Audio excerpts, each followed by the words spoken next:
often imitated, never duplicated, the greatest show under the world of outlaws.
Just southwest of the Windy City, Chicago, Illinois, you'll find a town called Joliet, Illinois. And just south of the main town of Joliet, you'll find Chicagoland Speedway on I-57. Welcome, folks, to Chicagoland. I'm Tanner Sharp in the booth here on the Dre Broadcasting Network, and alongside me, doing double duty, as always, one of the hardest working men in broadcasting history is Mr. David Everly, who's going to provide you with all the camera button pushing and also doing the side-by-side commentating with me tonight. Today, we start round one of the 2017 Upper Edge Racing League, their Upper Edge Cup Series, powered by Our Expression. The Profile Machine Products is the sponsor of this series as we launch race number one of round 12, Dave, and welcome to Chicagoland. This is a 1.5 mile speedway with 18 degrees of bankings in the corner. And this track's very unique, Dave, because you're pretty much turning left. There is a back straightaway, but it's got a little bit of a curve to it. What is your experience on the old Chicagoland Speedway? Usually not good. I'm usually hitting the wall, but this is a fun track. It's a fast track. It's a driver's track. These drivers are going to be out here giving it their all as we are starting to chase here for the upper edge. That's right. We're in the playoffs. These guys know it. They want to come away with that championship. So it'll be interesting to see how the first race is going to play out. It's always exciting to start the chase here at Chicagoland Speedway, just like the NASCAR Monster Energy Cup Series does in real life form, as today we start the Profile Machine Products Cup Series at Chicago. So before we start getting into all the action here, let's check out the point standings. Now, this is 12 drivers made the championship chase, and we're going to continue down to the elimination of the final four. Let's start off with on top of the board, coming into the chase as points leader Joe Lawrence with 3 victories. He is going to be tied with Joseph Tice in second spot with 1,015 points apiece to those two drivers. Third place is going to be Michael Laraya, who won the most races last season. He only has 2 right now, but he's only 5 points ahead of the top 2 drivers. Carl Shedd is in 4th in points with 1,005 points, and actually it's a tie from 4th to 6th. I'm about to name off. Carl Shedd in 4th, Shane Tyrion in 5th, and Corey Hoover in 6th. Now everybody else from 7th on to 12th is tied with 1,015 points back from the points leader Joe Lawrence. Those drivers are Robert Kenny, Bradley Burke, Ryan Dyson, Walker Thomas, Michael Fennelson, and Joshua Adams. So 12 drivers made the chase, and there's other drivers that are not in the chase that are pretty much racing for honor here, Dave, here at Chicagoland Speedway. As I'm kind of looking at speed charts right now, it looks like Carl Shedd is one of the drivers that is going to be a very strong contestant here today at Chicagoland. Carl Shedd not chase. Actually, yeah, he is in the chase. Excuse me. 4th in points right now. So Carl Shedd's got a good shot and a good start to the 2017 chase here, as well as Walker Thomas, Joe Lawrence so far on top of the qualification leaderboard. Jacob Adams did not say his name in the chase, the top 12, but he's having a strong so far top 5 qualification spot. 12th quickest on the speed charts. So he knows he's got speed in that number 8 machine. It's just a matter of can he keep up in that top 5, since this is a mile and a half, and a lot of this is getting off the throttle, letting the car roll into the corner, then getting onto the throttle. As today the sun is beating down on the racetrack. Let's check out our weather here a little bit here. Partly cloudy, 78 degrees with 104 degree track temperature. That's slick, Dave, and especially when you're coming off the corners of the racetrack, because you're constantly, realistically, turning. That turn 2 really bites you. Yeah, most definitely. So these drivers are going to have their hands full here tonight, but I look for an exciting, good race. As I once said, I'm ready for the playoffs to begin. Me too, and this is going to be a very interesting playoff scenario, and where you haven't even dropped the green flag yet, there's a couple drivers I'm a little concerned about right now. Shane Tyrion's one of those drivers who's starting in 13th so far. We'll be naming up the grid once the drivers grid up. That would be the official grid of where they're starting. But so far, Shane Tyrion, 19th quickest in practice, 13 in qualification. So that raises a little bit of concern in that group over there of Shane Tyrion's group. Another driver I'm a little bit concerned about, but I know he's fast, is Corey Hoover. Second fastest in the practice session. He's showing speed, but he's 19th on the qualification grid, and he's 2/10 off his qualification time. And I'm telling you, Dave, look at the times just in qualification. You got 29.330, and that's just the poll so far. 29.355, 29.364. I mean, qualification in a fixed setup is ever so close, and the times really show it. Yeah, but you also got to remember, though, Tanner, it's a whole lot different running qualifying than being out there in a pack with all these other cars around you. So we're going to see how that pays off. Yep, you want to have the clean air, Dave. That's a very good point. You pointed out when you're in a pack, it kind of does slow down your lap times for sure. But when you're out in clean air like that, really work that clean air and start to try to pull away. Tires should be a concern here at Chicagoland. It is the old surface. This track's never been repaved in its track history. This track opened up in 2001. So it's one of the newest, one of the nearly new additions to the NASCAR schedule. Well, I should say the newest on the Cup Series schedule, Kentucky Speedway, of dating in 2011. But hey, those 12 drivers that I named off, they got some heavy competition, not just with themselves, Dave, but racetracks, upcoming racetracks. We're at Chicagoland today. Next week, Thursday night, we're at Watkins Glen International. Then we pack up at Watkins Glen and go the following week on October 26th to Martinsville Speedway. That's just the round of 12. Then, after Martinsville, 4 drivers are going to get eliminated, and we'll have the round of 8. Texas Motor Speedway, Talladega, Hampton. Then we eliminate 4 drivers, and then we flat out race for points, starting at Michigan, Phoenix, and Homestead Miami Speedway. So it's going to be it's a very tough schedule to compete with right there. This almost makes it look like it gets easier as you run into it. But I tell you what, you got to get through these first couple rounds and be really competitive if you really want to stay at that top and fight for that champion. Yeah, most definitely. But I look. I'm not going to make any predictions because I'm not going to give the broadcaster's curse. But I got a few drivers I think I'm going to watch. I got a couple that I think are a long shot, but they got a good chance. I won't tell you who my prediction. I'll agree with you. I won't tell you my prediction on the championship winner, but I can tell you who I believe will be in that Final Four. Michael Araya. Watch for him. I mean, he's in my opinion, according to the stat sheets I'm looking at, one of the most competitive guys on the racetrack. So, and he's already racked up 11 top 10s, most of anybody out there this season. So Michael Araya is going to be a driver to watch.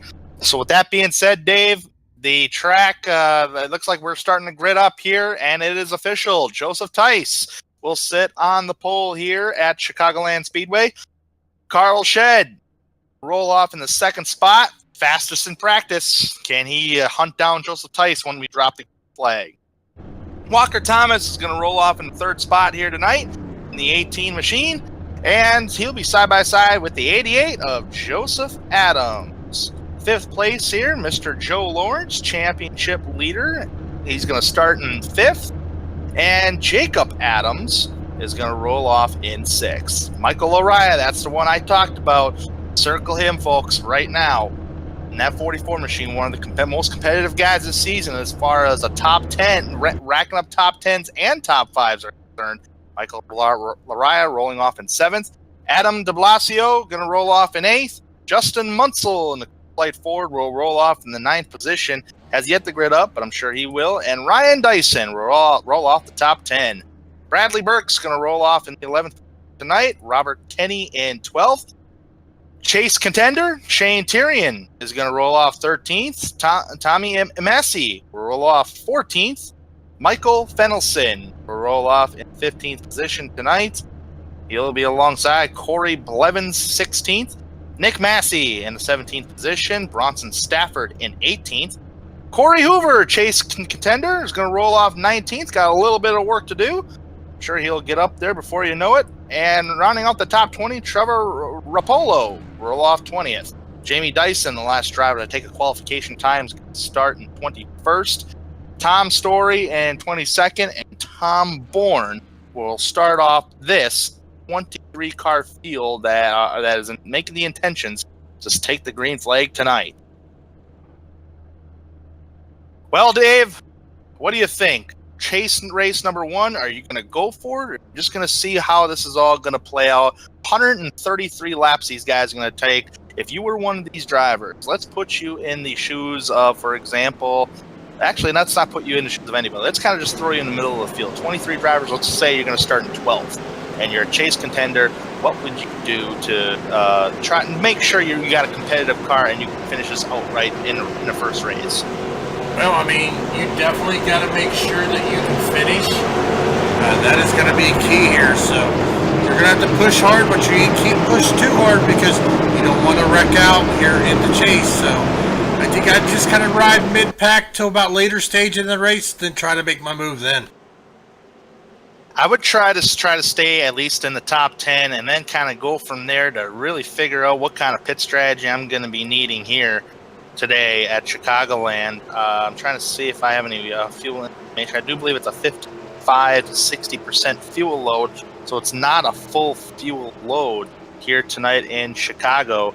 But we're coming turns 3 and 4, only one pace lap. Pace car lights are off. It's going to turn down pit road this upcoming time by. So we're going to go down pit road and we're going to be taking the green flag. All right, Dave, here we go. Are you ready? Chase race number one, race fans. Here at the Chicagoland Speedway, Joseph Tice is going to lead them to the green flag. Green flag, we're racing at Chicago.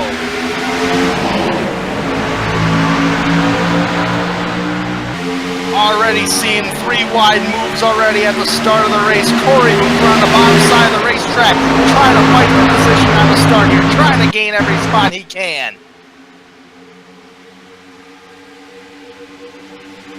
Joseph Tice brings him down into turn number 3 and 4. So far he is clear, no runs from behind. He's going to come off turn 4 and lead the first lap. 3 wide again, this time for third.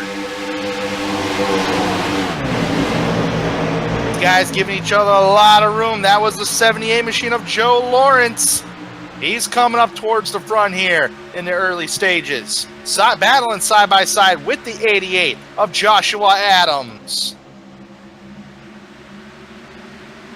We're getting racy right off the bat here, Dave, and we've already completed 2 laps.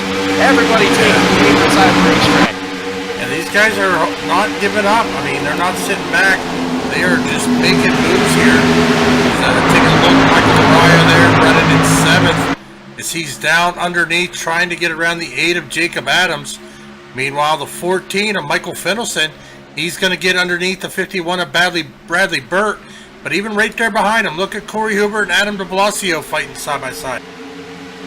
Yes, sir. That is actually one of the Corey Hoover not loses the drop, and he's all about to crack the top 10 if he can get around Adam de Blasio right there. So Corey Hoover on the currently in the state of Chicago.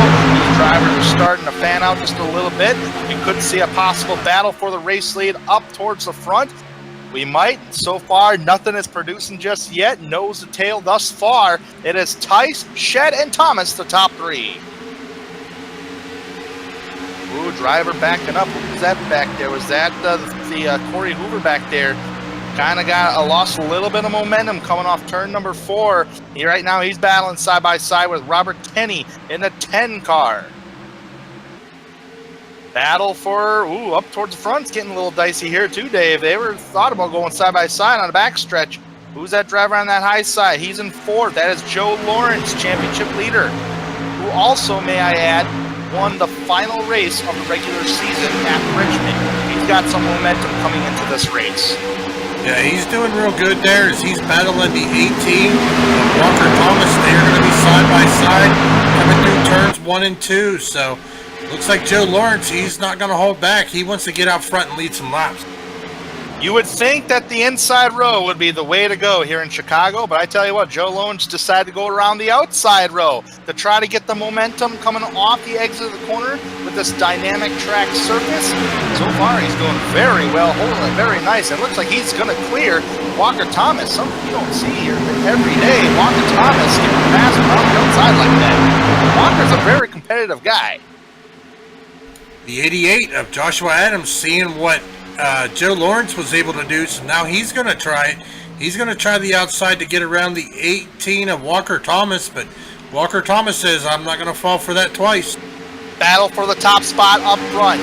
Carl Shed going towards the inside, using the apron as an advantage. You can do that here. Unlike Daytona and Talladega, you can go below the apron. Carl Shed, nice clean textbook pass around Joseph Tice.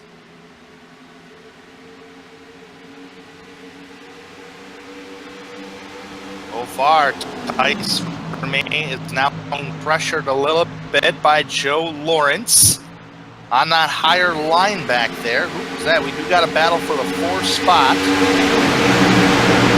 And between Walker Thomas and Joshua Adams.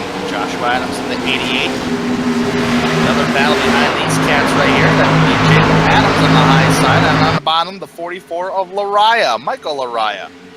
Car below the apron of the racetrack on the backstretch. It is Justin Munsell.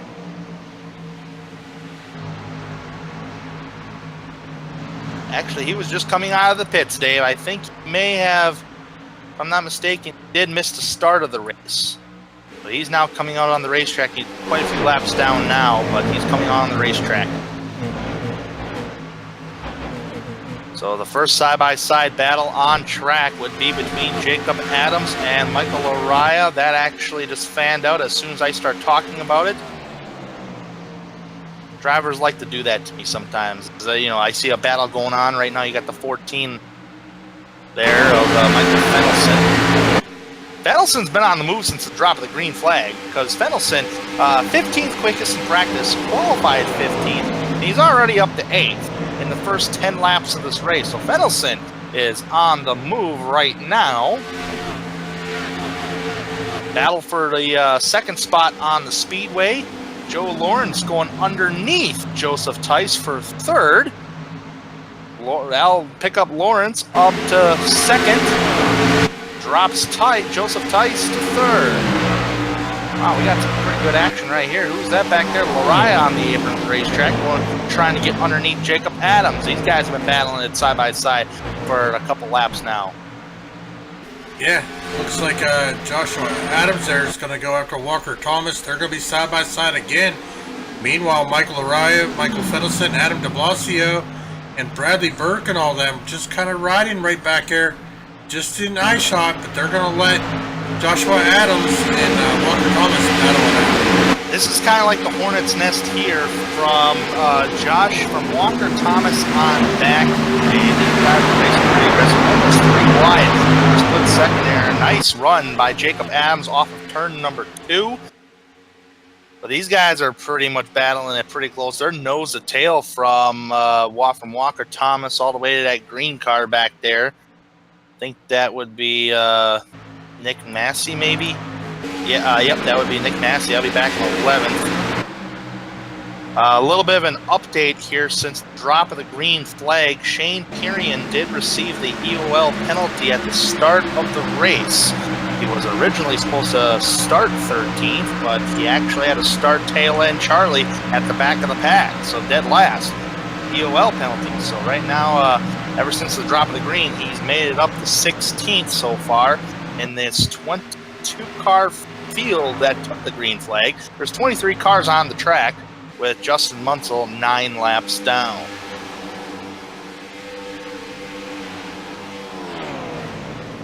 This is a hornet's nest back here from Walker Thomas on back, Dave, and the separation between 4th and 3rd is 2 seconds. Yeah, but I tell you, it's still early though, only 15 laps. We still got 119 left to go. I think a lot of these guys are just trying to get a feel for the track, but here with iRacing, it's a dynamic track. That track condition is going to change as the race goes on. Fastest lap of the race so far is by Carl Shed with 29.617. Right now, as they run, Joe Lawrence is faster by 6/100ths of a second on track.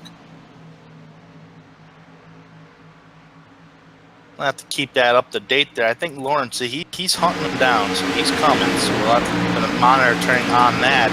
Although this is like a hornet's nest. I know it's early, Dave, and you mentioned it. Jacob Adams on the high side, Fenelson on the bottom side. You know, and as these tires wear off, Dave, it gets harder and harder to pass somebody. You really want to try to get a run on the corner exits here at Chicago. Try to get side by side with them, almost close contact right there with Adam de Blasio in the 21 car to Joshua Adams. Joshua Adams is actually kind of slipping back here just a little bit.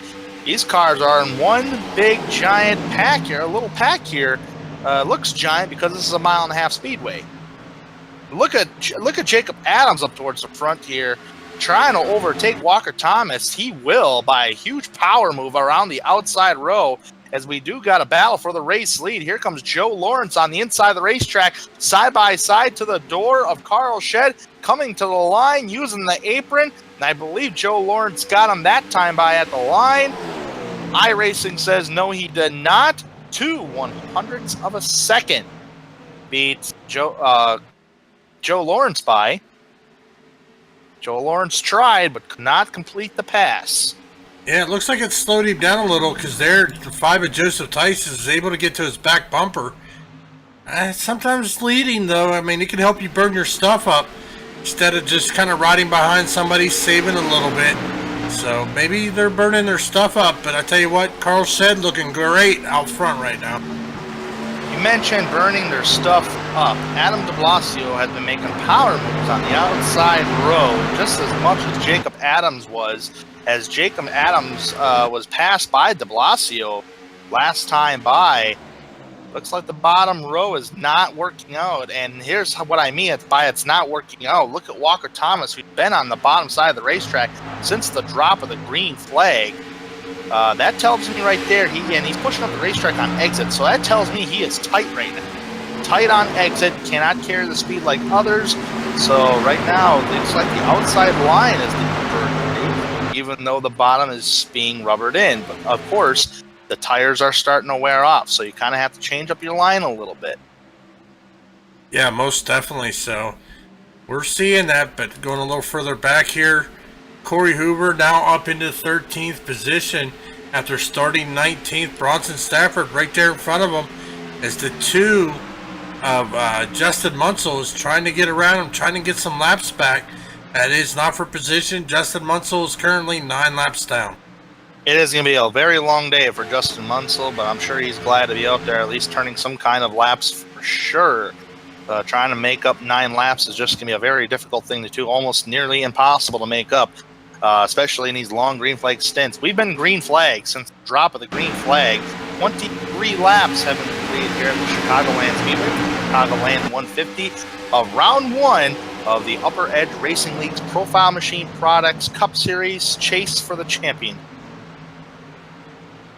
Yeah, but we are still 111 laps to go. Still a lot of time here as we see the 9 of Trevor Rapolo getting overtaken, or actually overtaking the 10 of Robert Kenny, moving up into the top 15.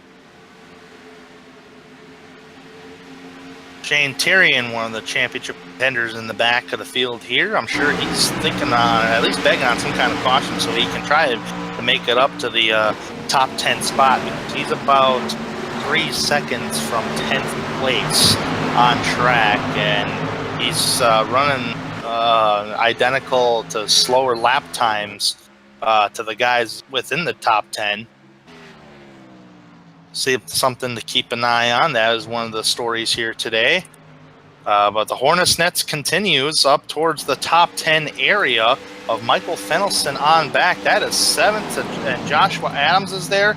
On the bottom goes Justin Munsell, who's on a fresher set of tires by 9 laps, 9 to 10 laps. So he's going to be quicker than these guys out here up towards the front.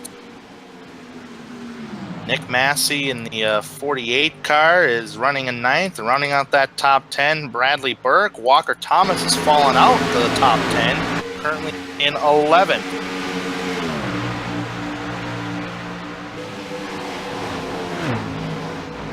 Race leaders are only separated by a 10th on track right now, as Joe Lawrence was just passed by Joseph Tice.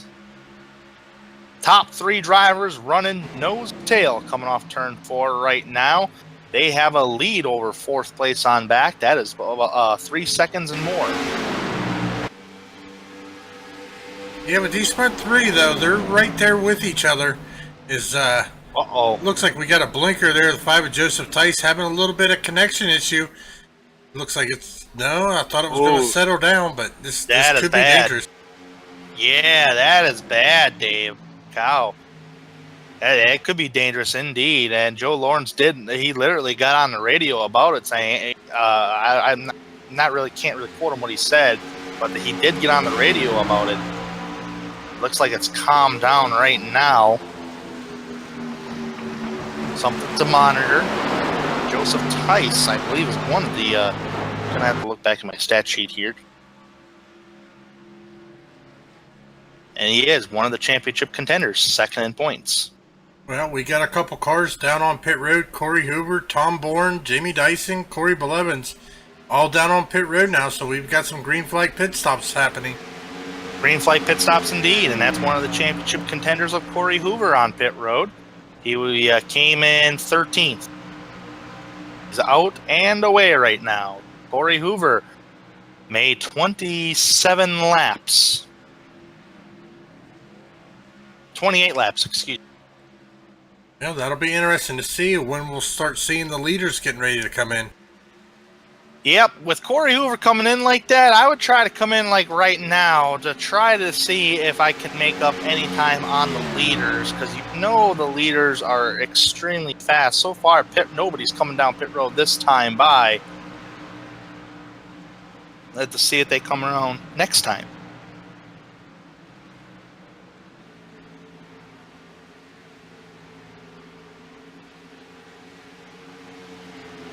Well, I think this will probably be one of the fastest races in Chicagoland Speedway history if we were running a full-length 267-lap race, but we are not. It is actually a 50% race to a real-life format. Here comes the 18 of Walker Thomas down pit road. He's going to be led by Shane Tyrion in the 38. That's probably a good call move. We'll see what you can gain. So 2 drivers who are in championship contention are on pit road. Walker Thomas, Shane Tyrion. Coming around this time by. Carl Shed still leads at the line. Anybody else going to come down pit road this time by? I'm seeing the 51 machine of Bradley Burke. Tommy Amass. Actually, not Tommy. Excuse me, just Bradley Burke by himself. Tommy Amassi's on pit road, I believe. Yep.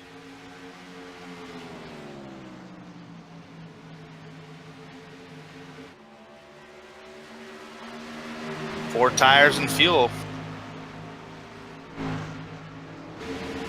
Now, where Justin Munsell is on track, I kind of want to point something out, is Justin Munsell, clean race car, just missed the start of the race. Missed the first 10 laps.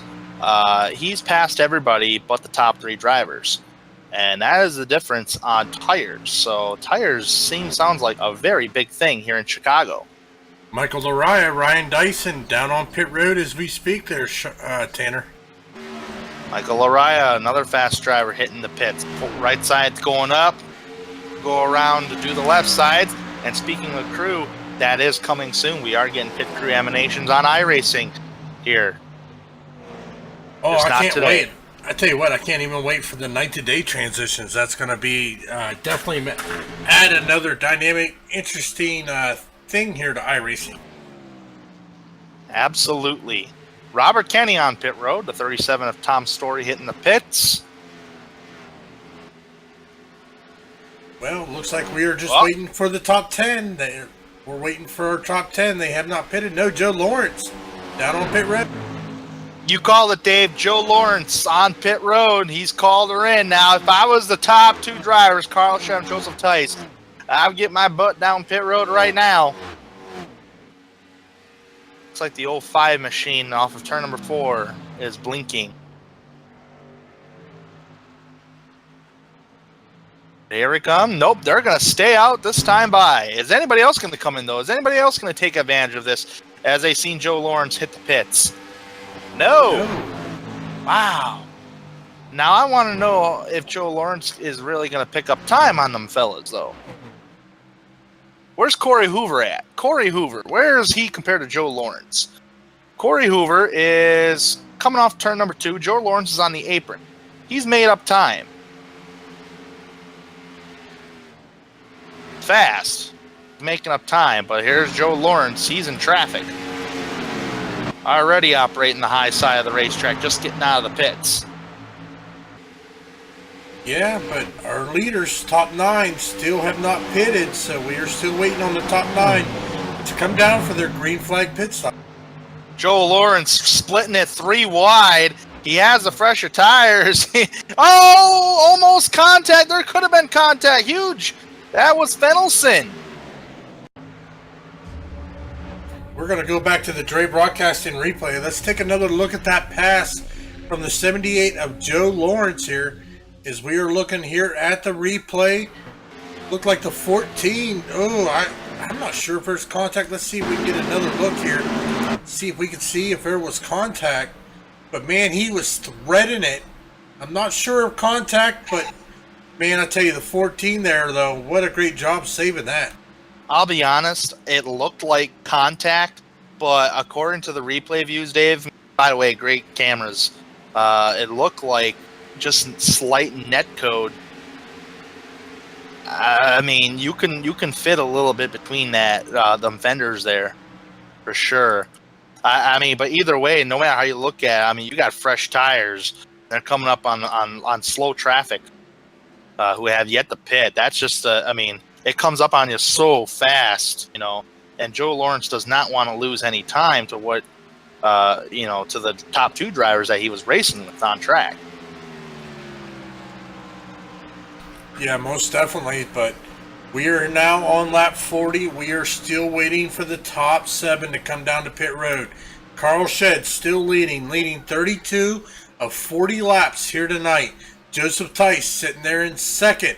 Jacob Adams 3rd. Adam de Blasio 4th. Trevor Rapolo 5th. Michael Finnison, 6th. Bronson Stafford in 7th. Corey Hoover rounding out your top 8. Top 2 drivers do not go down pit road this time by, and nor do other drivers are on the lead lap. That is the 7 cars on the lead lap. Last driver to hit pit road was Nick Massey right now. So 7 drivers remain on track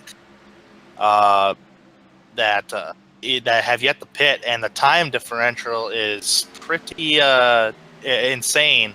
Fastest driver on track was Joshua Adams in the 88, currently 16th, 30.071, compared to race leaders 31.872.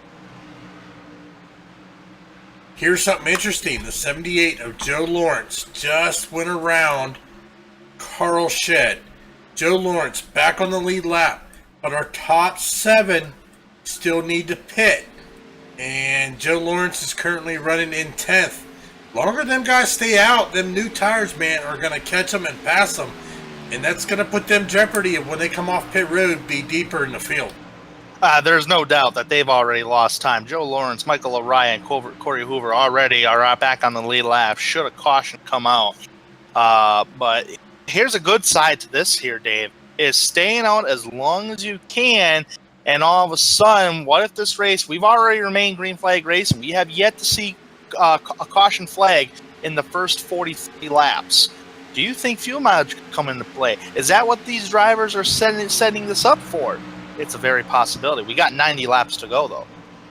Yeah, it looks like they're trying to run it maybe a 2 pit stop strategy compared to others doing the 3. So, I mean, there's a couple different scenarios here, so we'll just have to see how it plays out. It's a very good point out, Dave. Since you were saying all that, I was kind of looking at the longest driver out there on tires who already pitted, and that was Corey Hoover in 10th place. It's been about 17 laps now, so eventually he's going to have to come down pit road. Here comes the race leaders now. Carl Shed and Joseph Tice making it 44 laps. We have a new race leader right now, and that is going to be the 8 of Jacob Adams. More hit drivers hitting the pits. Trevor Rapolo, Michael Fennelson. Fennelson actually lost time when that netcode contact with Joe Lawrence happened. At least it looked like netcode from our vantage point. Well, I tell you what, though, Jacob Adams is coming out here leading the lap. Same with Adam de Blasio and Bronson Stafford. Still the 3 need to pit. And Adam de Blasio down on pit road. Bronson Stafford and Adams is staying out. Ooh, boy. Now, this is, this is already scrambling my brains right now. It's just with all these different pit strategies going on at the moment.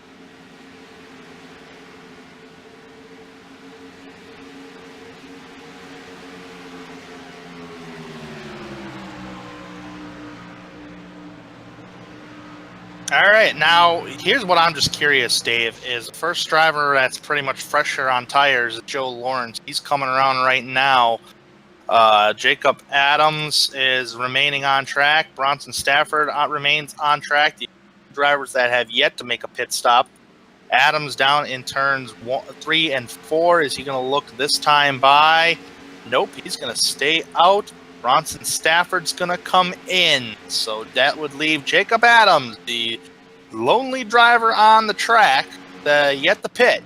Joe Lawrence in 3rd right now, coming off turn number 4, as Adams is coming off of turn number 2. It's a 12.5-second gap, and it's lowering drastically. Yeah, this is definitely interesting. 48 laps, Jacob Adams staying out. And actually, I'm showing that he lost connection there, Tanner. Jacob Adams? Oh, no. Yeah, he did. You're right. He is. His quality numbers are dropping. Another driver that's dropping quality numbers is Joshua Adams. Joshua Adams, a championship contender, having issues. Oh, no. It could be a internet connection issue. It could be a hardware issue. Nonetheless, Joe Lawrence is now the new race leader. Yeah, that's going to put Joe Lawrence back out front. Michael Araya second. Bradley Burt, top three. All right. So with that being said, Dave, remember our top drivers: Joe Lawrence, Carl Shed, and Joseph Tice. That were the top three drivers before any of the green flag pit stop happened. Right now, between the difference of Joe Lawrence compared to the other two drivers, right now, Joe Lawrence is leading the race. Carl Shed is in 8th, 13 seconds behind. Joseph Tice is in 9th, who's actually going around Shane Tyrion right now for 8th, is 13.3 seconds behind. That is huge. But Yeah. will they make it on fuel, though? Could this race turn to a fuel mileage, and could that give those guys the advantage? Yeah, because, the thing of it is Jacob Adams was still out running. He had not come down on pit road.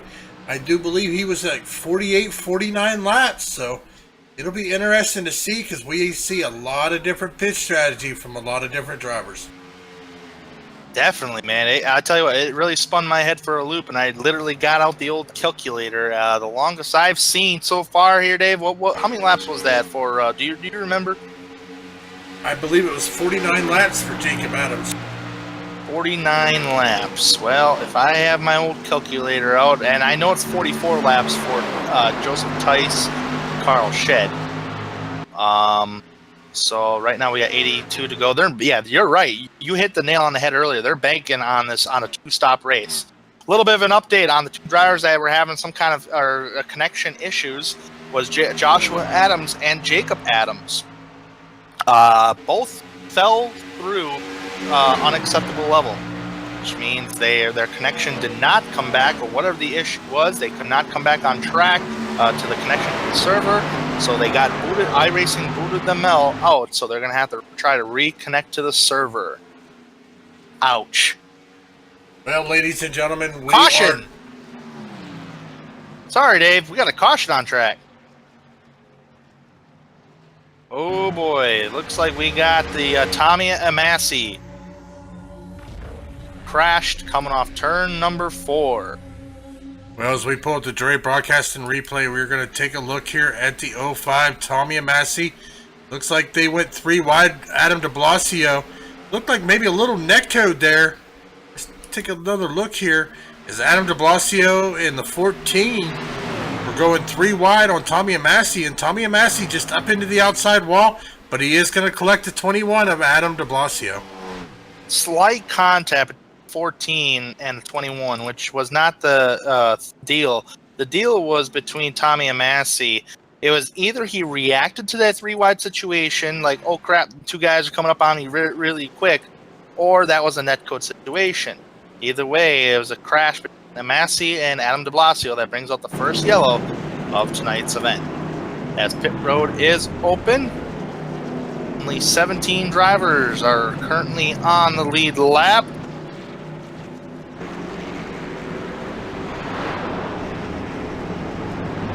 Actually, yeah, it'll be 18 drivers, actually. Looks like Bronson Stafford's going to receive the lucky dog. 4 tires for everybody. 4 fresh Goodyears. 4 fresh stickers for everybody out there. Joe Lawrence, get nice and easy off pit road. Road speed limit 45 miles an hour here in Chicagoland. Excuse me, 50 miles an hour.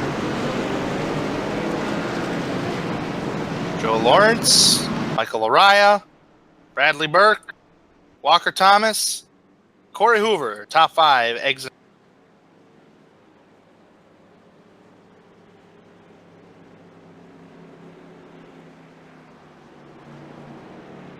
Well, that was a really nice green flag run there, Dave. I did not really. You and I both know that this league does tremendous green flag racing. We've already seen a couple caution-free races this season already, and one of them, or actually a couple of them, maybe happened on a plate track. I know one of them did. I think that was the first race of the season. Right now, we received 1 caution in the first 55 laps. Yeah, it's not bad. These guys know what they're doing. It's a great league. If you're looking for a great league, check them out at upperedgeracing.com. Hit a like on these on all these broadcasts here on the Dre Broadcasting Network. Go to www.youtube.com/Dre Broadcasting Network. Give us a thumbs up. Hit that subscribe button. Hit that bell down there so you get the notification when we go live here on the Dre Broadcasting Network. Bunch of great leagues, Dave, by the Dre Broadcasting Network, too. There's Extreme Motorsports 99, and you got Upper Edge here. There's just so much out there. And it's just a great community. One of the greatest communities I've seen, which is the iRacing community.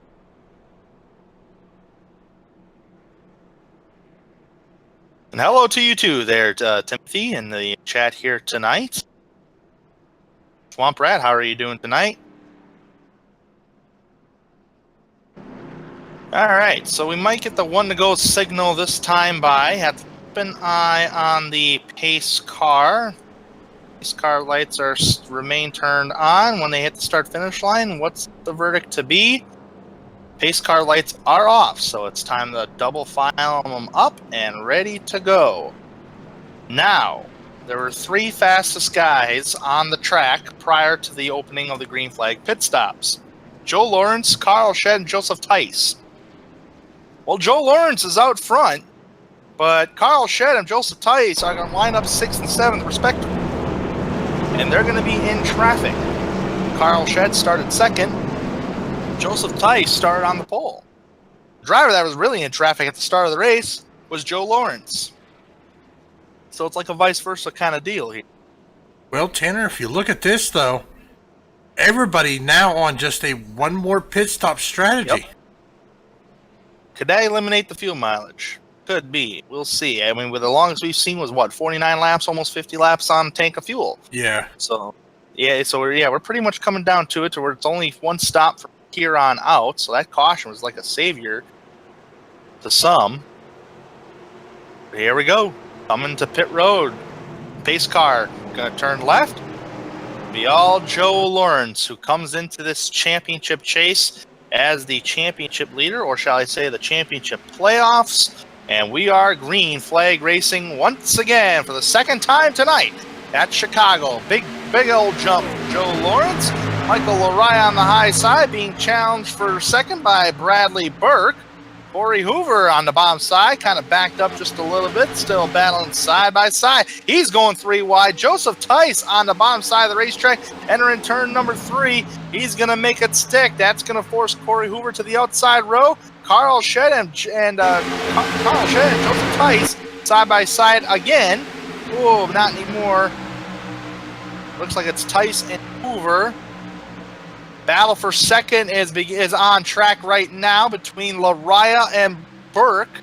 That's Bradley Burke and Michael Lariah. Right behind them cats is the reimmerse of Walker Thomas. Now remember, Walker Thomas fell back to 11th place in that long green flag stretch. Here he is back up there in the top 5, thanks to his pit strategy by pitting early.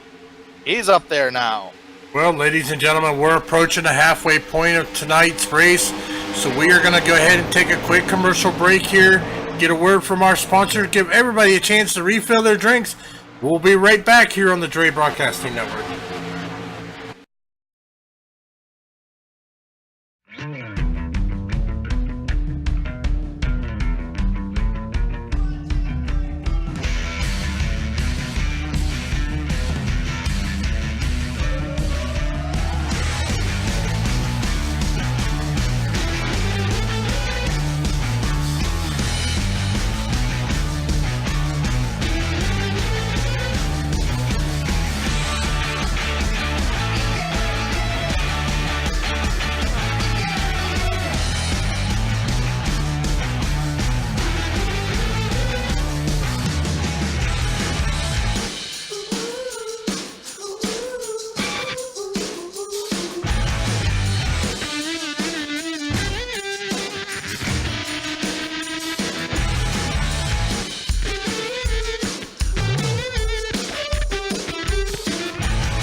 Welcome back, race fans, to Joliet, Illinois at the Chicagoland Speedway of Race 1 of the 2017 Profile Machine Products Cup Series, powered by our Expression for the 2017 playoffs, race number 1. The race is led by Joe Lawrence, who came into this playoff format as the championship leader, as he was just challenged by Michael Lariah about a lap or two ago. But so far, it's kind of strung out just a bit. But pretty much third place on back has been a hornet's nest on battle, or shall I say, at least running nose to tail right now. And that is going to be Bradley Burke in the third position right now, as Walker Thomas remaining in the fourth spot. Did not drop back. So far, he knows how to conserve a little bit of tires and stay up towards the front. And Carl Shedd rounding out the top 5, who is like the only Ford in that top 5. Well, Tanner, we're 65 laps to go. We did see somebody go 49 laps. So it looks like our pit window is probably going to open here in the next 20 laps. So say right about lap 35 on their tires on, they could come in and be able to make it the rest of the way on fuel. Yep, absolutely. It's just a matter of when you're going to make that pit stop. And I think Corey Hoover might be one of those drivers to make that early pit stop exchange. We've seen it before. We can certainly see it again.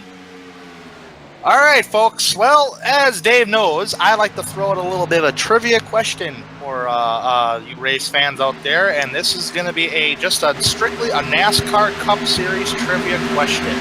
And it involves a Ford. That's right, Carl Shedd being the only Ford in the top 5. And one of the 2 Fords out there on the racetrack. Now, Ford has always had a struggle on winning here in Chicagoland. Who is the only NASCAR Cup Series driver in a Ford to win at Chicago? I'll reveal the answer in a little while.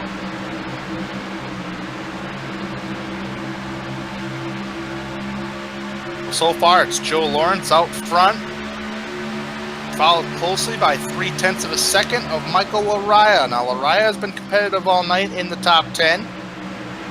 2 wins on the season for Michael. Well, Bradley Burke. Now, Bradley Burke running in 3rd position, started 11th. Wasn't really running in the top 3 in the early stages of the race. He now is. So far, he's in the 3rd spot on track. Bradley Burke is a championship contender. Coming into this race, 8th championship contention standings. Has yet to visit victory lane, though. Right now, he looks like he's about to be overtaken here by Carl Shedd in the 44, or the 45 car, excuse me. Power Solution machine. Side by side for 3rd. Actually, 4th, excuse me. Walker Thomas is actually...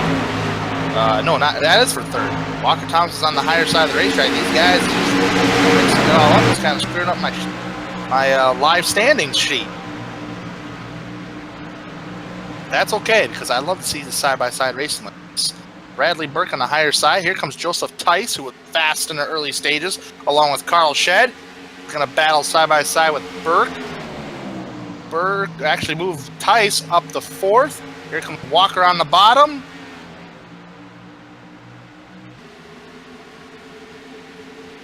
This is actually the biggest battle on track.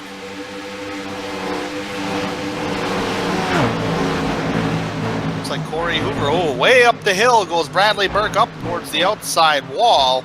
Does not hit the wall. Just up in that little gray area up there, the lighter area of the racetrack. Now they're going 3 wide here. Goodness gracious. Corey Hoover on the bottom. Going to take it 3 wide on Walker Thomas. Bradley Burke on the higher line. The guy that's going to pay dividends is the guy that was driving the middle track, Walker Thomas. The guy that really lost that momentum was Hoover, who was driving the bottom side of the racetrack. And again, Dave, it looks like that middle groove to high side is really paying dividends as a run goes on.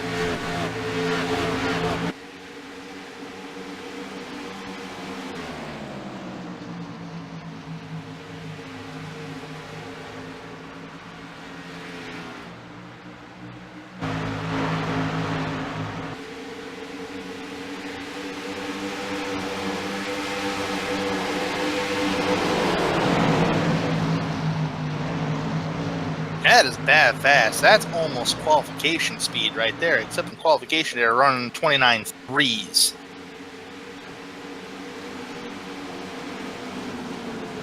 Okay. Corey Hoover going to try underneath Bradley Burke one more time. Here's Michael Fennelson. He's been quiet tonight. Started 15th, up to 8th. Drivers that have been on the move, Dave. Let's kind of talk about that a little bit here. That's one thing I have not mentioned tonight. How about one of those drivers, Corey Hoover, started 19th, up to 6th right now. 15th place or 8th place, Michael Lariah. Or not Michael Lariah, excuse me, Michael Fennelson, 15th, currently in 8th. Nick Massey started 17th, currently 9th. Trevor Rapolo started 20th, up to 10th.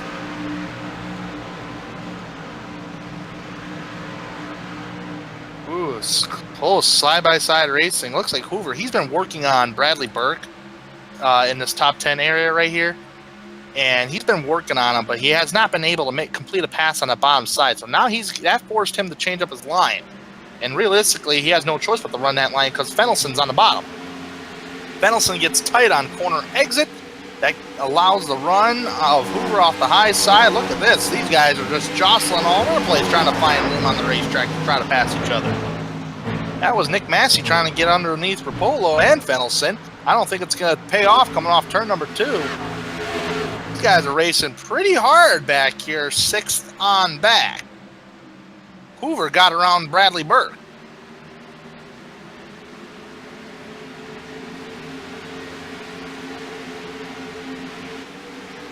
No change up towards the front. Joe Lawrence has actually pulled away about 9/10 of a second.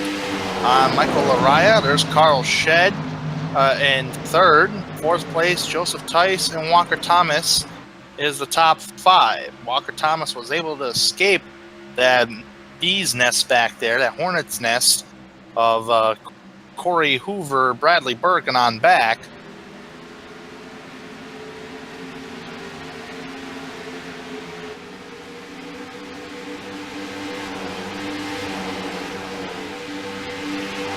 Good racing overall here, but yet again, got to keep in mind, got one more pit stop. And who's going to flinch first?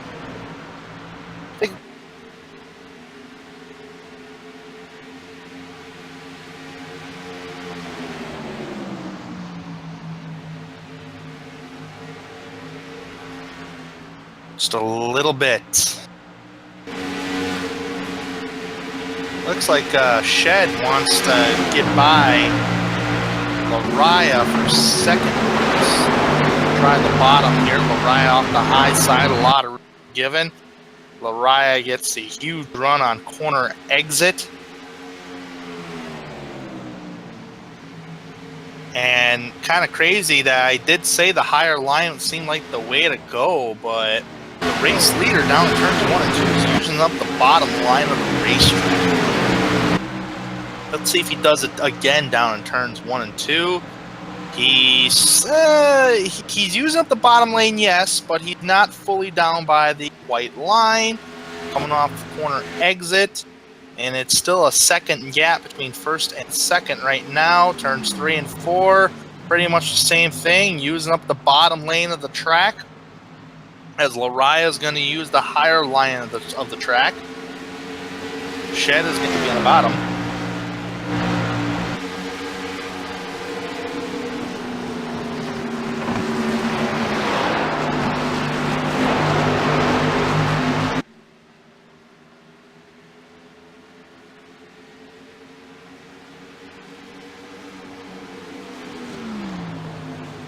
Yeah, Lariah's, he actually got really close to the outside wall, to the safer barrier off of turn number 2. Didn't touch it, though. But right now, he's battling side-by-side with Carl Shedd. And when you battle side-by-side, Dave, like this, on a track like this, especially on older tires, you tend to lose time, as these two drivers have already lost 0.6 of a second to Joe Lawrence. And so far, it's bringing Joseph Tice up here, getting closer and closer to these two cats.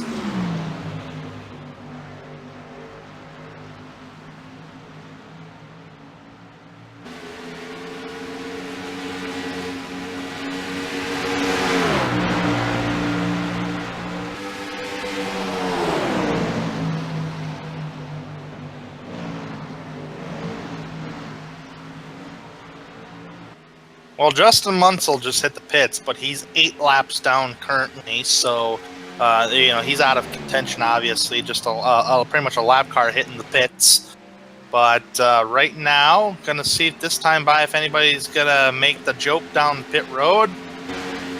Not gonna happen. I think there's gonna be one driver that's gonna blink first, and it's gonna be Corey Hoover. I bet Corey Hoover, one of the first drivers, hit the pits early. He's done it before already in this race, and he's gained the track time, and that caution came out, helped him. Otherwise, he was outside that top 10 before the green flag pit stops began.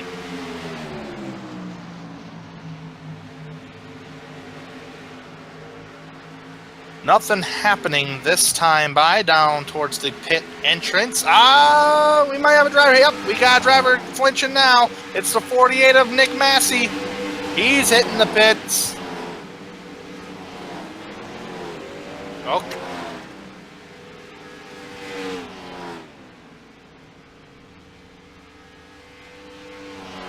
I don't know. 78's going to stay out. Joe Lawrence is staying out. Carl Shedd, Lariah, and Tice are staying out. Everybody else so far is staying out.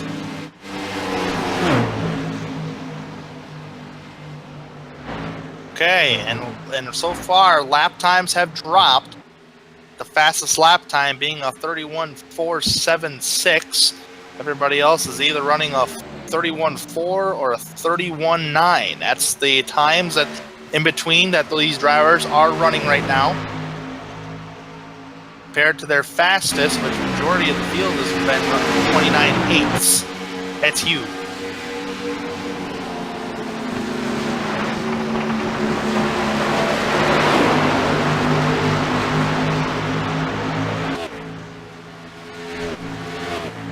Nobody to pit road this time by, so Joe Lawrence will continue to stay out. Let's just see if anybody's going to come down pit road this time by.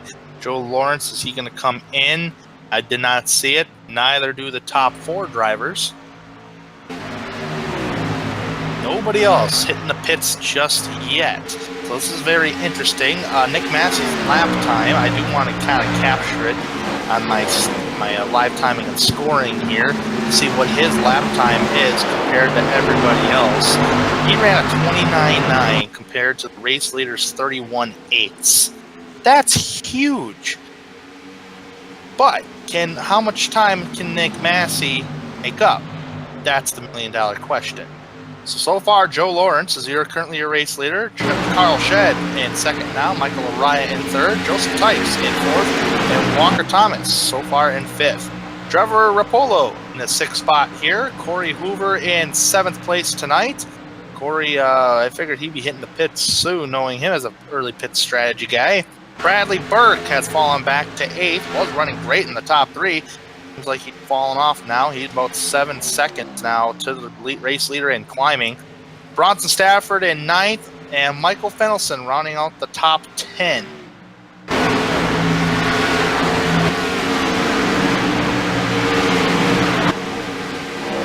Joseph Tice battling side by side with Lariah for 3rd.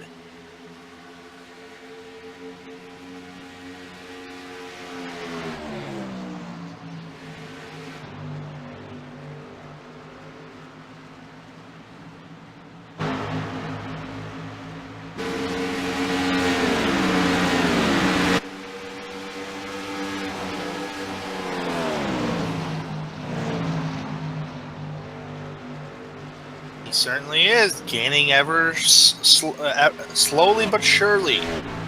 He is one of the 2 Fords in the field today, so Carl Shedd trying to make Ford proud by trying to get the victory lane.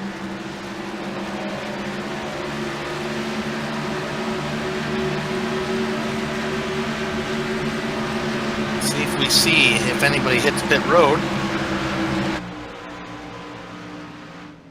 I'm seeing a bunch of drivers here, Dave. Already in the pits, actually. Tom Bourne, Ryan Dyson, Corey Hoover, Fennelson is all pit road. Walker Thomas hit the pits. Bronson Stafford in the pits. Robert Kenny in the pits. All right, so here we go. They're already out. They're away. Corey Hoover is going to lead that charging pack off of turn number 2. on fresh tires. Here comes Joe Lawrence hitting the pits. He's seen the call.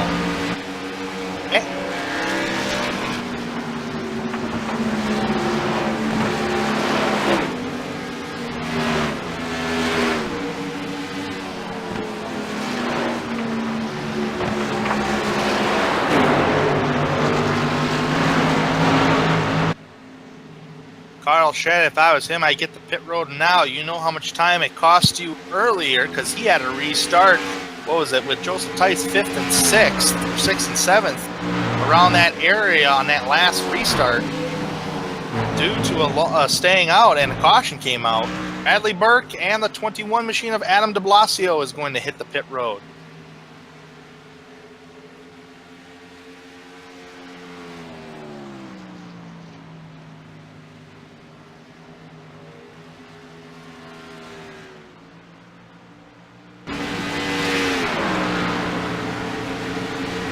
Tell you what, with the staying out of Carl Shedd and trying to win this race to the best of his ability, right now he is losing time to Nick Massey and Joe Lawrence, Corey Hoover, and them drivers. Nick Massey is actually already up to 8th place. It's been 10 laps since he last visited pit road. So as that Joe Lawrence will be catching him. So far, pit road's going to remain empty thus far.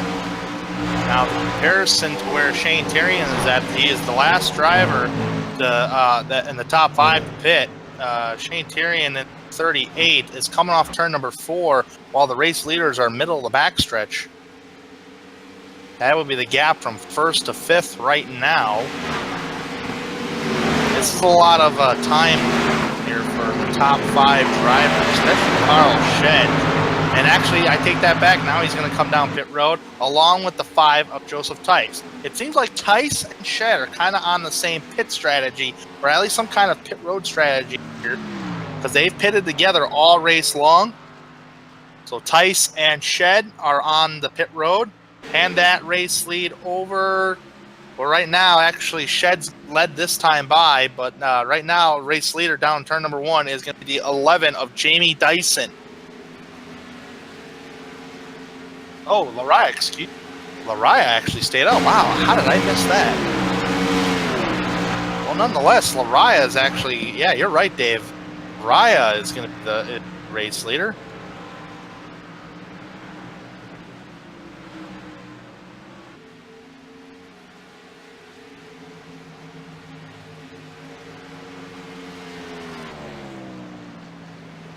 .32 to go. You for sure can make it here to the end. That's for sure. About 3.5 seconds separates Joe Lawrence and Nick Massey, and that's lowering right now. So Massey's actually up in 4th. So if Lariah, Dyson, and Tyrion pit right now, that would hand the lead over to Nick Massey. And what a whale for Nick Massey to come away. Maybe he can get the win. I don't know, but he's got a heavy charge in Joe Lawrence about 3 seconds back. Here comes Lariah. Michael Lariah, will he be the Lone Ranger down pit road? Or is Jamie Dyson? Jamie Dyson's going to stay out. Shane Terrian's going to stay out. So this will hand the lead over to Jamie Dyson.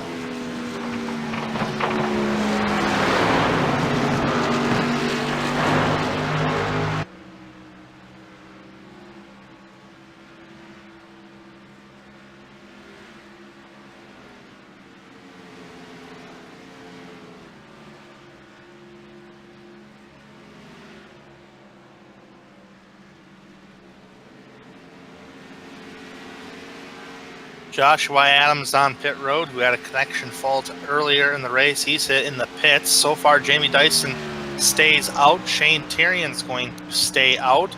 The last remaining drivers on the track that need to pit to make it to the end here. They've already ran 51 laps, Dave, and that's starting to climb. Maybe they might come down this time by. Nick Massey in third place right now, and he's got about a second and a half over Joe Lawrence.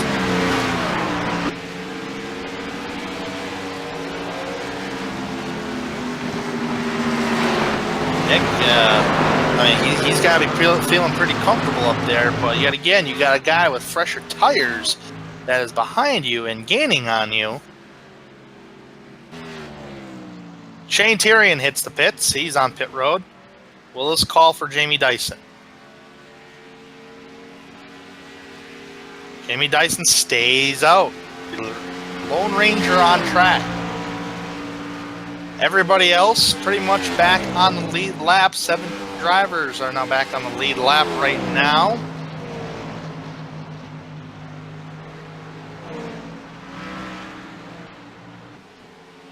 Oh boy, Dave, this is going to be interesting because here's how I figure. Nick Massey has got, he's going to get a rear view mirror full of Joe Lawrence. But if when Joe Lawrence passes, and there goes Dyson on the pit road, hand the lead over to Nick Massey right now. All right. So this is a big deal right here for Nick Massey because he's got Joe Lawrence puffing and coming. Third place is 4 seconds back is Corey Hoover, another early pitter, but that gives a little leeway for Massey as we click down these laps.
Don't let your first date be your last. Visit People Against Distracted Driving at PADD.org.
Welcome back, folks. You're watching live coverage of the 2017 Profile Machine Products Cup Series powered by Our Expression for round one of the playoffs here at the Chicagoland Speedway.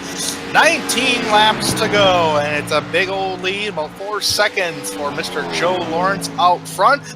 Came in this playoff as a championship leader. Nick Massey is currently in second place, but he's being pressured and about to be passed by Carl Shed. So Nick Massey going to lose second spot to Shed right now, as it looks. And Corey Hoover back there in fourth spot. And rounding out the top five, Walker Thomas with just 18 laps to go. Well, folks, earlier in the broadcast, I did ask a trivia question.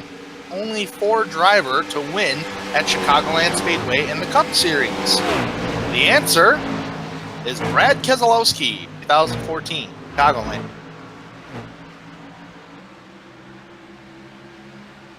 Carl Shed get it done today. He is on fresher tires in that Ford, but he's got to make up 3.5 seconds, Dave, just in a short amount of time. That's a pretty decent size gap to try to gun him down with 16 laps to go. What do you think? It'll be interesting. It'll be close, though. I don't know if Carl Shetty's sitting right about 3.2 seconds behind Joe Lawrence. There's about 4 laps difference on their tires. He is actually closing the gap. He's closed it down to 3.1 seconds now. So he's making up a little bit of ground on Joe Lawrence, but Joe Lawrence actually still running really strong lap times. Still run the strong lap times, but Joe Lawrence running a 31.201 last time by at the line, compared to Carl Shed's 30.870. That's about 0.4 of a second right there between the two drivers, gaining 0.4 a lap. Nick Massey still holding on to his third place right now. Actually, he just got passed by Jamie Dyson, who's on a fresher set of stickers, so no position there. But Nick Massey currently in third, got a pretty decent-sized gap. Fourth place, Corey Hoover, running out that top five, Walker Thomas. Couple of drivers who are struggling, who have struggled and actually decided to pit later in the run. One of those drivers was pole sitter Joseph Tice. Joseph Tice, right now, finds himself outside the top 10 and 12. Currently, we're second behind. No damage on that 5 machine, just something went drastically wrong on the final pit stop. Actually, go back just to quick take a sneak peek and see when that what exactly really happened.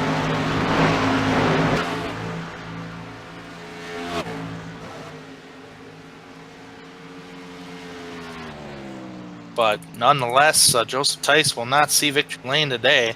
Actually, nothing really happened to Joseph Tice. He actually hit his pit box square.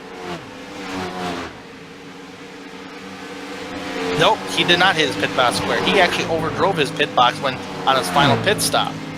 And that's something you talked about, Dave, at the top of the show, is you got to get yourself a good track position on track, which means mistakes free. We're in the playoffs now, so you kind of really, from here on out, all the way to Homestead, Miami, you have to have a mistake-free races. Yeah, only 11 laps to go. Still running right about 31-second lap times. So we're looking probably within the next probably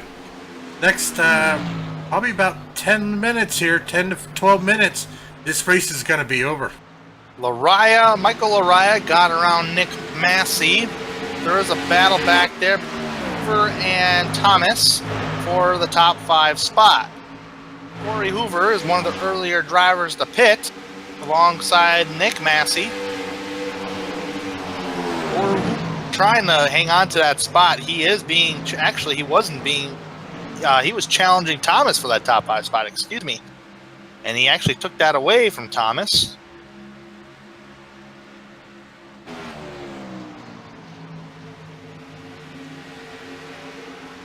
As the laps wind down, a second and a half separate Carl Shed and Joe Lawrence. Can Carl Shed catch Joe Lawrence? He is gaining on him. He's got 9 laps to go to get it done.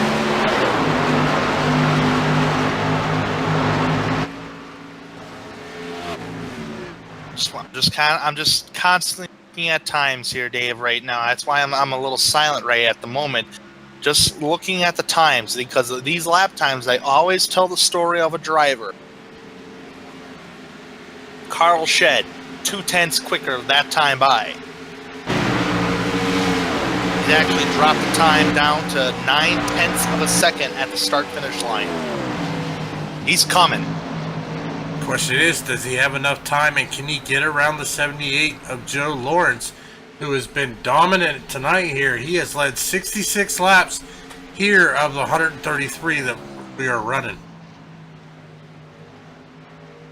0.3 have been gained just on that last lap right there between Carl Shed and Joe Lawrence. Shed is coming. He is trying to eat up that time. He may have caught Joe Lawrence right at the right time here, Dave. 8 to go.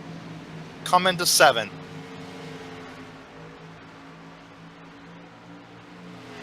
Right now, and I'm not seeing any lap traffic to interrupt this battle for the top spot either. 6 laps to go, Tanner. Just 6 laps remaining. 6 laps remaining here in Chicago. Now it's down to 0.4 of a second. So that's 0.2 of a second. Carl Shed has gained on Joe Lawrence. He is still gaining down the back stretch. He's carrying legs off turn number 2. Down in turn number 3. Yeah, I think he's using the draft from the 78 of Joe Lawrence to his benefit, as he is now just a little over 0.1 of a second behind the 78 of Joe Lawrence. We are going to have a battle for the lead here. 5 laps to go.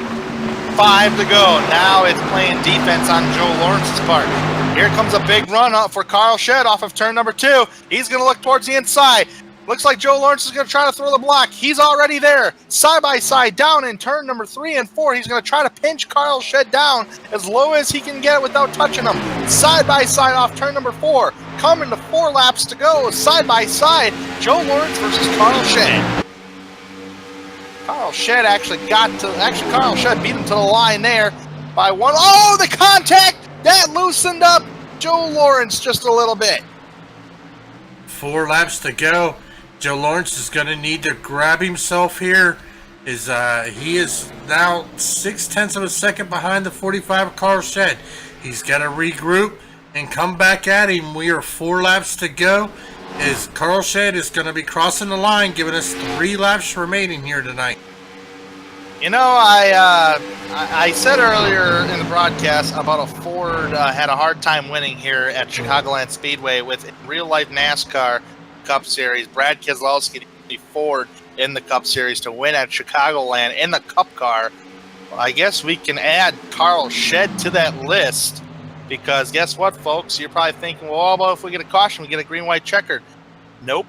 iRacing does not have green-white checkered, so if we do see a caution flag, it ends the race. 2 laps remaining for Carl Shed. So this is pretty much Carl Shed's race here on out, unless something drastically happens to Carl Shed. Yeah, right now, Carl Shed first, Joe Lawrence second, Michael Araya, your top 3 right now. I don't see any challenges for the top 3. Nothing. No challenges for the top 3. Coming off turn 4, we'll keep eyes on Carl Shed, as he's going to take the white flag at the Chicagoland Speedway. 1 to go. Down in turn number 1, he's just going to take it nice and easy. 1 more smooth lap around a 1.5 mile racetrack.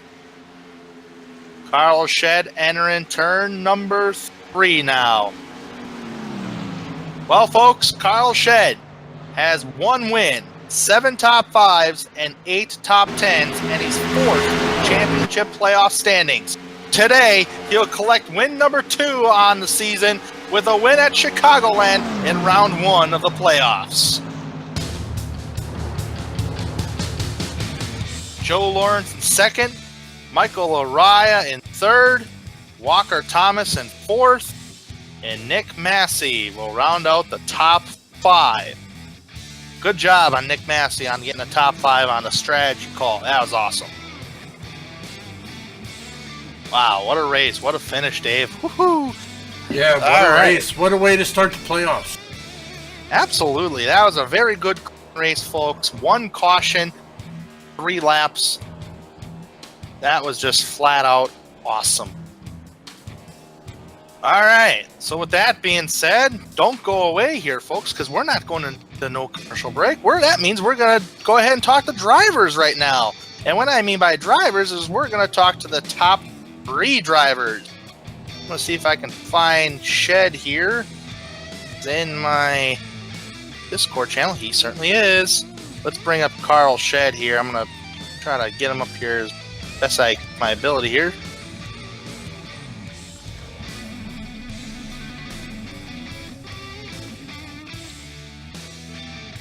Come on, you dirty dog.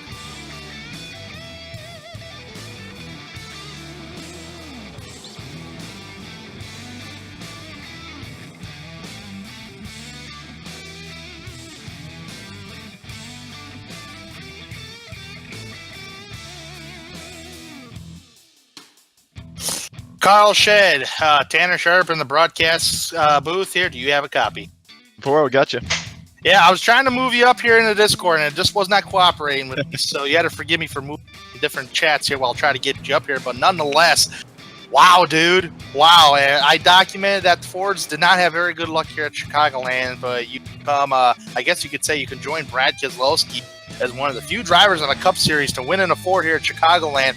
But better yet, you win the first round of the playoffs as you come into this playoffs as 4th in the standings. Now you get victory number 2.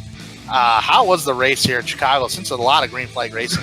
It was. That's the kind of racing I like, man. I like to actually, see who can run the best race for the longest time without any help from cautions or anything else. Everybody just run their own race and not get too many breaks. So that's what I like to see. We got very fortunate there that last run went as long as it did. Really scary. We were on a 2-stop strategy there. Everybody else was running 30s, 33s, and we decided we were going to run 45, 46 and try and do it in 2. And after we had come out and started making up time, the caution came out and shuffled up the field. So scared the hell out of me, going from leading the whole race to starting back at 6th. That long run in the pit strategy is exactly what I needed to make that time. Yeah, and the crazy thing is you still stuck 2-race strategy, and all of a sudden now, since you stuck to your 2-race strategy and we had this long green flag run, there was one point you were about 3.5 seconds back with about 15 to 16 laps to go. What was going through your mind in the final 16 laps of the race? Did you think you'd be able to really hunt down Joe Lawrence, or what was your thoughts? One of the reasons I wanted to take those runs into the 30s and 35 and low 40s on the pit strategy was because I noticed around those times I was gaining more than a tenth a lap on the guys in front. So that second run when we got jacked up behind everybody there, and I thought, okay, well if I'm this much quicker on old tires, if I stay out a few more laps and get a few more good on the tires, I should be able to run them down. So when we came out of the pits, Joe was about 9 seconds ahead. And I've seen it work before. I thought we might be able to do it. And with about 12, 13 to go, I was doing the math in my head. I was like, I don't know if we're going to have enough. Yeah, absolutely. And to tell you what, you certainly did have enough, for sure. You hunt down Joe Lawrence. You made a nice, clean pass. A slight contact down turns 1 and 2. But, it looked like there was no radio exchange right there, which I guess is a good thing between you two drivers. You guys were competitive all race long. You were actually one of the fastest cars, along with Joe Lawrence and Joseph Tice. Looked like you and Joseph Tice were on the same pit strategy, on a 2-stop strategy. But nonetheless, you got the win out of the way. I do believe you guys followed the NASCAR, similar to the NASCAR rules, so you advanced to the next round. Correct me if I'm wrong. But now you go on to the next race, and that is Watkins Glen International. A road course, very much different. This is kind of a doozy of a round 12 because you got Chicagoland, which is a 1.5 miles. Now you got a road course, which is your next race next week. Then you go to Martinsville. How do you feel about these next 2 upcoming races? after I was across the finish line there, I said, wait, I know we got Watkins Glen. Is Martinsville in this round? And my team said, yeah, we got Martinsville. And I just started laughing. I was like, oh, thank God, I am done with that. I do not have to worry. I can go have a good time and not worry about it. Watkins Glen is pretty good. You've got Austin and Corey. Those guys just, I've said it before, but when you finish third behind those guys, it's like winning. So, I feel like Corey's the favorite to win there, but I think I can ride in the top 3, top 5 there. But now that we've got this win here and cemented it, it's more about focusing on the next round, getting a head start on those tracks, and starting to do some homework. All right, Carl. Well, congratulations on the win tonight. You're going to advance, and now you got a little bit of a leeway off your shoulders here for Chicago, or for Watkins Glen and Martins. Thank you for taking the time to come talk with us, and congratulations. Much appreciate you guys for the show you put on every week. Thanks to my teammates Joseph, Adam, Trevor. Bruce isn't here, and the Aegis crew, Dave Washington and Dylan Jones. They helped me a lot here with strategy and tires. So I just wanted to shout out to those guys and to my Power Tech sponsor James Ross, and he likes the spot for me. So good guy, good people. And one more thing to thank Ryan and the guys for putting on a good league. A lot of good guys out there racing that know each other well. And you'd mentioned the door tap. I almost felt like that's just a yeah, you got me kind of tap. It wasn't any hard feelings. It was just good racing. So I had a good time with Joe, and we'll catch you guys next week. Congratulations, Carl. That was Carl Shedd winning tonight here at the Chicagoland Speedway of round number 1. Let's go one down to second place, Mr. Joe Lawrence, who Carl passed. And Mr. Joe Lawrence, do you have a copy? Yes, I do. Joe, man, you had such a dominating car today. There's no question about that. If I would say you had at least one of the 3 cars that were fast, you and Carl Shedd and Joseph Tice. But you had a good pit strategy going on there, and actually one of the pit strategies kind of brought you up towards the front a little bit and gave you a lead after that caution, and you pretty much kind of walked away with it. But towards the end there, you had Carl Shedd coming after you. Tell me about your overall. Tell me about your race today. Overall, I cannot complain. Got some laps led, finished in top 3. So points-wise, this is very good for what I need to move on to the next round. It's just a little disappointing that I was having such a great run, and I just screwed up one of the corners, and 2 seconds in the lead, I hit the wall at the turn 4. It wasn't a major hit, but it was enough that it was just that little bit of edge that I needed, to win the race still. But yes, I agree, by far, Carl Shedd and Joseph were very, very fast, and I definitely was expecting them to be much more of a challenge, and it was a good race overall, I believe. Yeah, and Carl Shedd did have a little bit of a fresher tires than what you did, though, Joe. In the closing stages of the race today here in Chicago, could you have done anything different as far as playing defense towards Carl Shedd in the closing stages? The only thing I can think of is possibly pitting a little bit later, more on a strategy that he did. Try to hold him off on fresher tires, but really the one that hurt me was hitting the wall there, because that kind of threw my strategy out the window, because it was just enough that I knew Carl was going to have something for me. All right, Joe, with that being said, now you don't get the win today, but you did mention points. This is a good points day, which is very true heading into the next race. And this is kind of a crazy round of 12, like a doozy a little bit, in my opinion, because you have a mile in the track like Chicagoland, and it's kind of tough to pass here and trying to find a groove as the tires wear off, and tires meant everything today. Now, next week, we go to Watkins Glen International, Joe. How do you feel about your chances on trying to finish and keeping up as good points, or maybe getting the win and get it out of the way at Watkins Glen? Well, to be honest, that was my goal today. I've never been the, road course standout, so I'm gonna go into Watkins Glen looking for another solid points day, just keep all the fenders on it and come out hopefully with the top 5. But looking at it, this was really my chance. I was aiming for Chicago, because I have speed at Martinsville, but I've never had the luck. I always have something go wrong, whether it's a pitting issue or contact with other cars. It just, something puts me out of that race. So I've been very worried about that. I was really hoping to ease all that with a win today. But looking at the points is, I think I have a very safe gap. I just need to play it safe these next 2 races. One more question before I let you go here, and I run about a good 3 questions. But you just said, with the points and all that, do you, as a driver, and you really had Chicagoland circled down, but it didn't happen today. As a driver, explain to the viewers: do you feel like you have a little pressure on you, even though you have good momentum and good points to try to that can really keep you in that top 8? Yeah, I do feel like I have very good momentum, but I do agree the it's not really, I'd say, pressure. It's just more of a worry that you're not locked in, so anything can happen. I do have a healthy points lead to lock me into the next round, but it's not finalized. I'm not guaranteed, so it's more of a worry. It's not a lot of pressure there. I've always been one to just head down and work at it and not worry about anything else. So hopefully that pays off for me, and we'll see here in 2 weeks.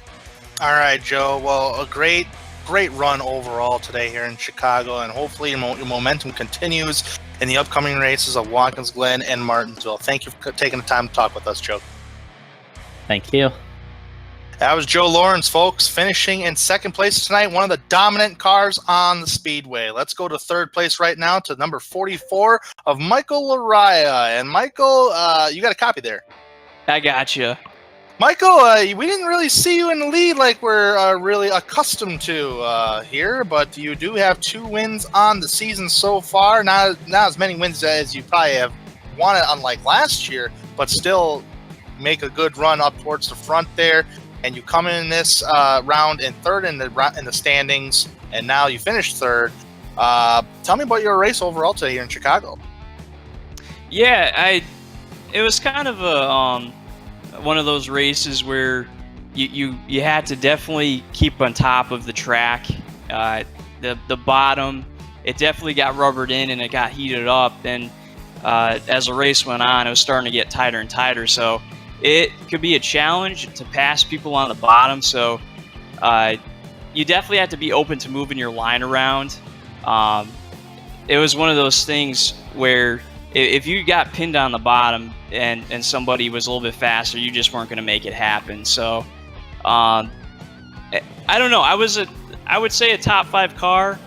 There was times where I was challenging Joe there for the lead, but he definitely had a little bit something extra that I didn't have on the long run, which is normally my strength. So that last pit stop there, I knew if I just followed Joe into the pits, and same with Carl, I wasn't going to have a shot at the win. So I decided I need to try something a little bit different, and I stayed out a little bit longer, banking on the fresher tires to make up the difference. And it was working, but I just ran out of time.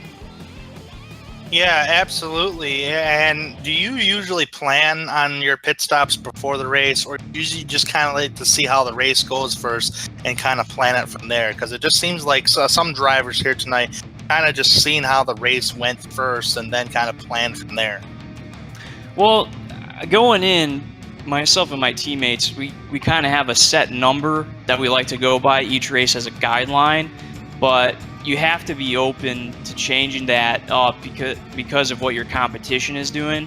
So as far as this race went, I definitely did have to alter my strategy a little bit after seeing what Joe and then Carl was doing.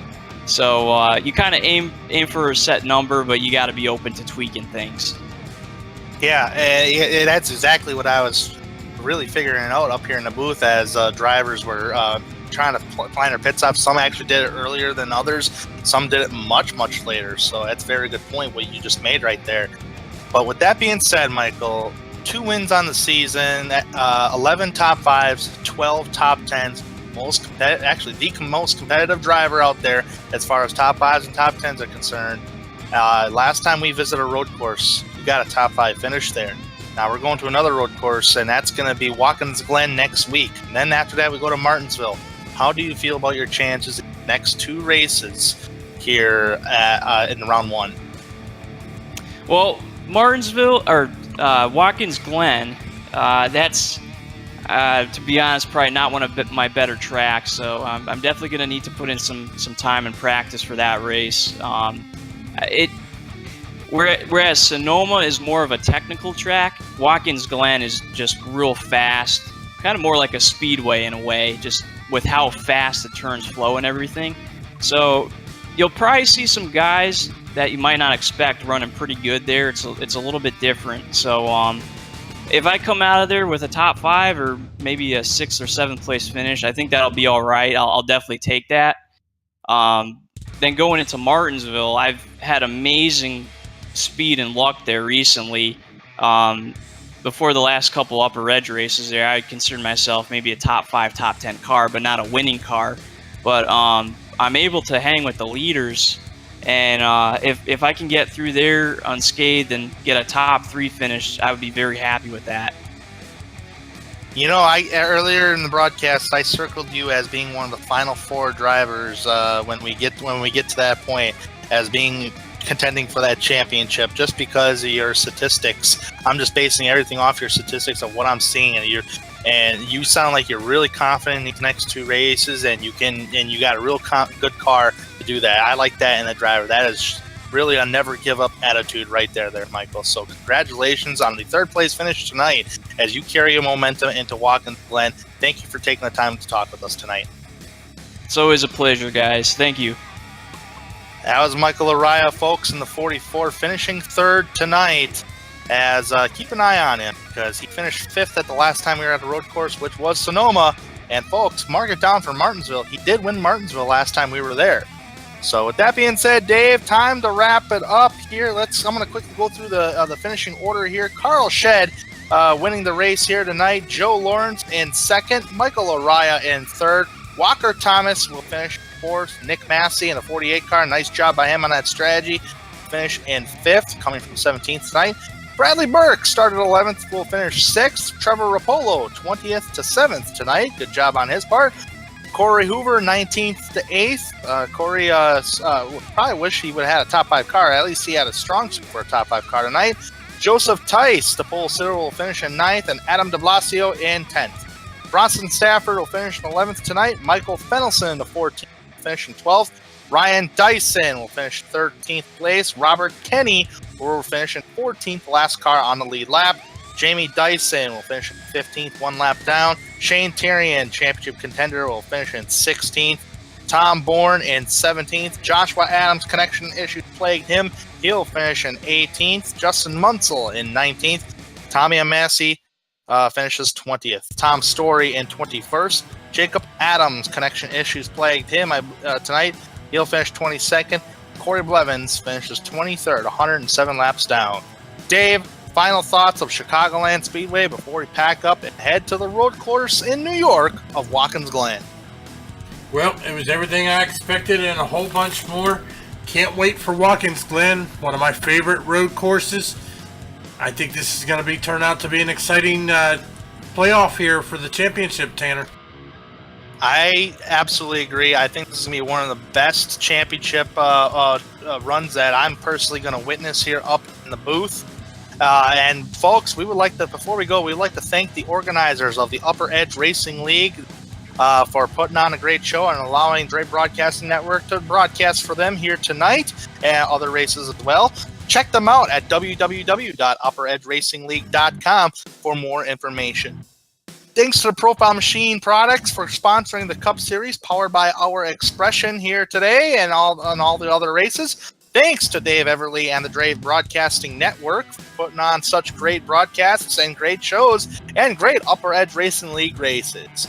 I'm Tanner Sharp. This is David Everly. See you next week, everybody.